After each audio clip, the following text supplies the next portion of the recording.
छत्रपति शिवाजी महाराज और समाज सुधारक महात्मा ज्योतिबा फूले की जन्मस्थली महाराष्ट्र की पुण्य नगरी पुणे से एक अभिभावक श्री चंद्रेश जैन जी इस कार्यक्रम से ऑनलाइन जुड़ रहे हैं और प्रधानमंत्री जी आपसे प्रश्न पूछना चाहते हैं। चंद्रेश जी, कृपया अपना प्रश्न पूछिए। माननीय प्रधानमंत्री जी, आपको मेरा सादर प्रणाम। मेरा नाम चंद्रेश जैन है। मैं एक अभिभावक हूँ। मेरा आपसे एक प्रश्न है, क्या आपको नहीं लगता है आजकल के बच्चों ने अपने दिमाग का इस्तेमाल करना बंद कर दिया है? वे तकनीक पे अधिक निर्भर रहने लगे हैं क्योंकि सब कुछ उंगलियों पे उपलब्ध है।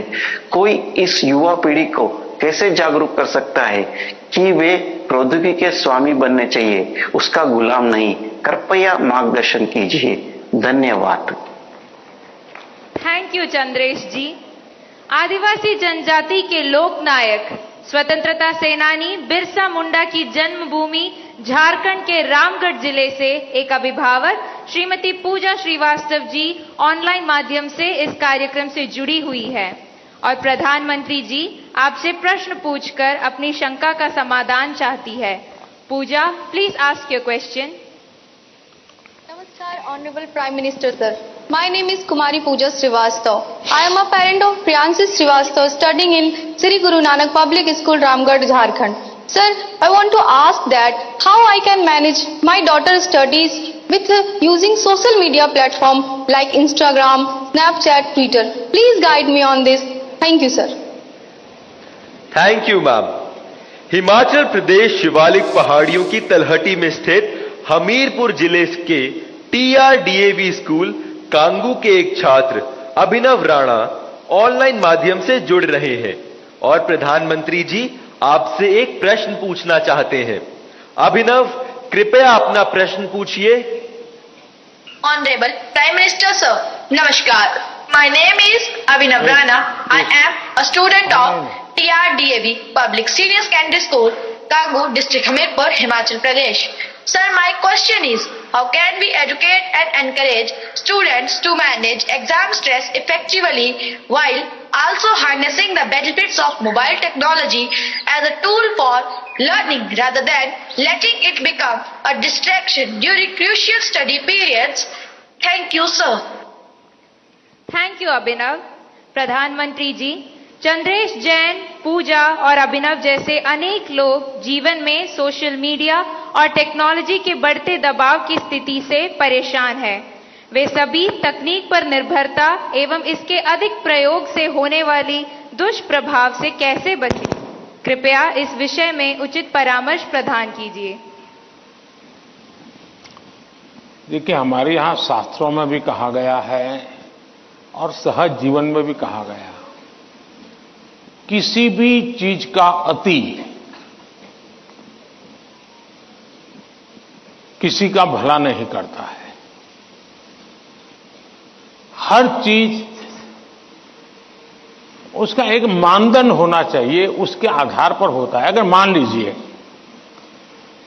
मां ने बहुत बढ़िया खाना बनाया है, न्यूट्रिशन की दृष्टि से रिच है, टेस्ट आपकी पसंद का है, समय भी खाने का है, लेकिन बस खा रहे हैं, खा रहे हैं, खा रहे हैं, मां परोसती जा रही है।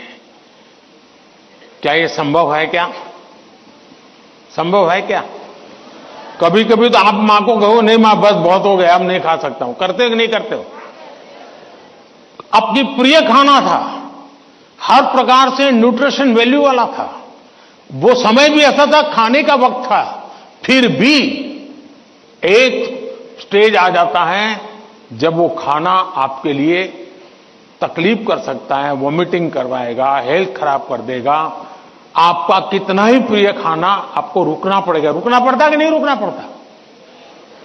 वैसे ही मोबाइल के ऊपर कितना ही प्रिय चीजें, कितनी ही चीजें आती हो, लेकिन कुछ तो समय तय करना पड़ेगा। अगर आप, मैंने देखा है आजकल बहुत से लोगों को जब भी देखो लगे पड़े हैं। आपने देखा होगा, मेरे हाथ में कभी बहुत रेयर केस में कभी मोबाइल फोन मेरे हाथ में होता है, क्योंकि मुझे मालूम है कि मेरे समय का मुझे सर्वाधिक उपयोग क्या करना है। जबकि मैं ये भी मानता हूं कि इंफॉर्मेशन के लिए मेरे लिए एक बहुत आवश्यक साधन भी है, लेकिन उसका कैसे उपयोग करना, कितना करना, इसका मुझे विवेक होना चाहिए। और ये दोनों जो पेरेंट्स की चिंता है वो इन दो की नहीं है, हर पेरेंट्स की चिंता है। शायद ही कोई अपवाद होगा। जो मां बाप खुद भी दिन भर मोबाइल में अटके रहते होंगे ना, वो भी चाहते होंगे कि बेटा इससे बचे। और आपने देखा होगा, सबसे बड़ी बात, आपके जीवन को बहुत कुंठित कर देता है जी। अगर आप परिवार में देखोगे तो घर के 4 लोग 4 कोने में बैठे हैं और एक दूसरे को मैसेज फॉरवर्ड करते हैं, उठ करके मोबाइल नहीं दिखाते कि देख मैंने ये आया तुम देखो। क्यों? सीक्रेसी। ये इसके कारण एक बहुत बड़ा अविश्वास पैदा करने में ये भी एक साधन बन गया आजकल। अगर मां ने मोबाइल फोन को हाथ लगा दिया, बस आ गया घर में तूफान। तुम कौन होती है मेरे मोबाइल को हाथ लगाने वाली? यही हो जाता है। मैं समझता हूं कि परिवार में कुछ नियम होने, जैसे खाना खाते समय डाइनिंग टेबल पर कोई इलेक्ट्रॉनिक गैजेट नहीं होगा, मतलब नहीं होगा। सब लोग खाना खाते समय गप्पे मारेंगे, बातें करेंगे, खाना खाएंगे। ये हम डिसिप्लिन फॉलो कर सकते हैं। घर के अंदर मैंने पहले भी कहा है या दोबारा कहता हूं, नो गैजेट जोन, कि भाई ये कमरे में कोई गैजेट की एंट्री नहीं, हम बैठेंगे, बातें करेंगे, गप्पे मारेंगे। परिवार के अंदर वो ऊष्मा का वातावरण उसके लिए जरूरी है। तीसरा, हम हमारे खुद के लिए भी अब टेक्नोलॉजी से हम बच नहीं सकते हैं। टेक्नोलॉजी को बोझ नहीं मानना चाहिए, टेक्नोलॉजी से दूर भागना नहीं चाहिए, लेकिन उसका सही उपयोग सीखना उतना ही अनिवार्य है। अगर आप टेक्नोलॉजी से परिचित हैं, आपके माता पिता को पूरा नॉलेज नहीं है, सबसे पहला आपका काम है आज मोबाइल पर क्या क्या अवेलेबल है उनसे चर्चा कीजिए, उनको एजुकेट कीजिए और उनको विश्वास में लीजिए कि देखिए मैथ्स में मुझे ये चीजें यहां मिलती हैं, केमिस्ट्री में मुझे ये मिलती हैं, हिस्ट्री में ये मिलती हैं, और मैं इसको देखता हूं, आप भी देखिए। तो वो भी थोड़ी रुचि लेंगे। वरना क्या होगा, हर बार उनको लगता होगा कि मोबाइल मतलब ये दोस्तों के साथ चिपका हुआ है, मोबाइल मतलब रील देख रहा है। अगर उसको पता चले कि भाई इसमें ये पार्ट है, इसका मतलब ये नहीं कि माँ बाप को मूर्ख बनाने के लिए बढ़िया चीज दिखा दे और फिर दूसरा करे। ऐसा नहीं हो सकता है। हमने पूरे परिवार में पता होना चाहिए क्या चल रहा है। हमारे मोबाइल फोन का लॉक करने का जो नंबर होता है वो परिवार के सबको अगर पता हो तो क्या नुकसान होगा। परिवार के हर सदस्य को हर एक मोबाइल का अगर इतनी ट्रांसपेरेंसी आ जाए, आप काफी बुराइयों से बच जाएंगे, काफी बुराइयों से बच जाएंगे। कि भाई हर किसी को हर एक भले मोबाइल अलग होगा, लेकिन उसका जो कोड वर्ड है उसको मालूम है, तो ये भला हो जाएगा। दूसरा, आप भी अपना स्क्रीन टाइम को मॉनिटर करने वाले जो एप्स होते हैं उसको डाउनलोड करके रखिए।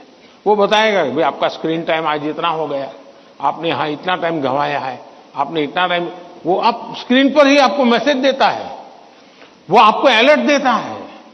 जितने ज्यादा ऐसे अलर्ट के टूल्स हैं, हमने अपने गैजेट्स के साथ जोड़ के रखना चाहिए, ताकि हमें भी पता चले हाँ यार ज्यादा हो गया, अब मुझे रुकना चाहिए।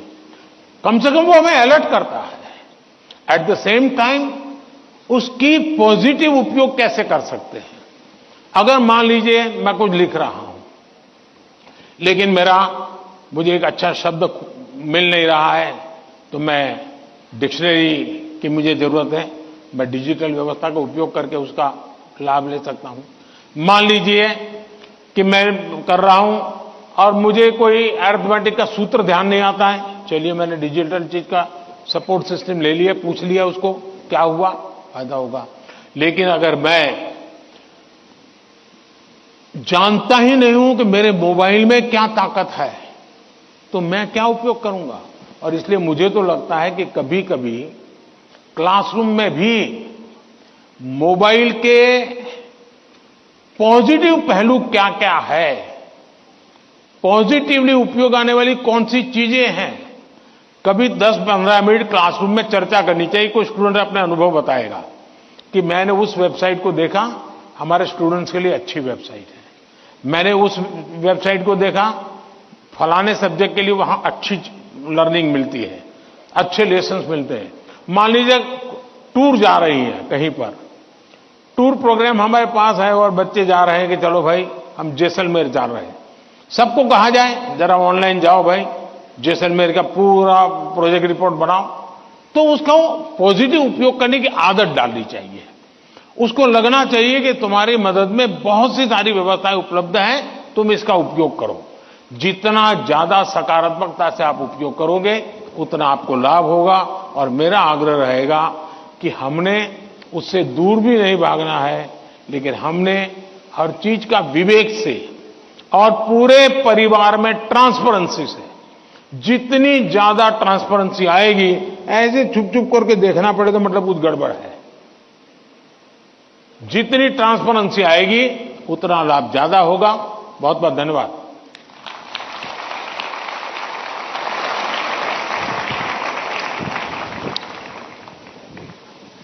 पीएम सर, सफलता के लिए जीवन में संतुलन बहुत महत्वपूर्ण है। यह मंत्र हमें सही राह पर अग्रसर करेगा। धन्यवाद।